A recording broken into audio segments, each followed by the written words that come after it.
આદરણીય પ્રધાનમંત્રી મોદી સાહેબે ગુજરાતને એક ઔદ્યોગિક મોડલ વિકાસ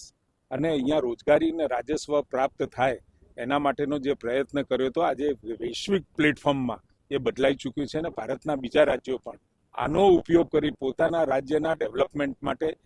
ત્યાંના રાજસ્વ અને રોજગાર માટે અને સાથે સાથે વિકાસ માટે જે 2047નો રોડ મેપ એમને મૂક્યો છે એમાં અને ખાસ કરી આપણે ગુજરાતમાં પણ હવે રિજિયોનલ વાઇબ્રન્ટની શરૂઆત કરી છે, જેથી એક ક્ષેત્રીય વિકાસો માટેની પણ અનેક તકો આપણને ઉપલબ્ધ થવાની છે અને રાજકોટ જેવા ઔદ્યોગિક મેન્યુફેક્ચરિંગ હબ માટે આ તકો ખૂબ અહીંયા લોકલ અહીંના જે કુશળ કારીગરો છે, કુશળ ઉદ્યોગપતિઓ છે, એમને પણ દુનિયા સાથે જોડાવાનો અને સાથે સાથે જે ઇનોવેટર્સ છે, નવા ટેકનોલોજી ક્રિએટર્સ છે, એના માટે પણ ખૂબ મોટું પ્લેટફોર્મ આ બની રહેવાનું છે. સ્વાભાવિક છે, યુવાઓને રોજગાર મળશે ને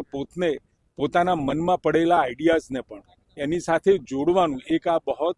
બહુ મોટું એ પ્લેટફોર્મ બની રહેવાનું છે. શું કહેશો સર કે પવનચક્કીથી લઈને હવે સોલાર સુધીની જે ઉર્જા છે તે આગળ માટે? આદરણીય પ્રધાનમંત્રી મોદી સાહેબે દુનિયા ત્યારે સમસ્યાઓની વાત કરતા હતા એટલે કન્વિક્શનની વાત અને કન્વિક્શનની વાત કરી અને જે પર્યાવરણની ચિંતા કરતા હતા અને પર્યાવરણમાં જે પ્રદૂષણ ઓછું કરવા માટે એમને સોલાર વિન્ડની શરૂઆત વર્ષો અગાઉ કરી હતી અને આજે સમગ્ર દેશની અંદર આ બંનેમાં રાજ્ય ખૂબ આગળ મહત્વનો રોલ ભજવી રહ્યું છે.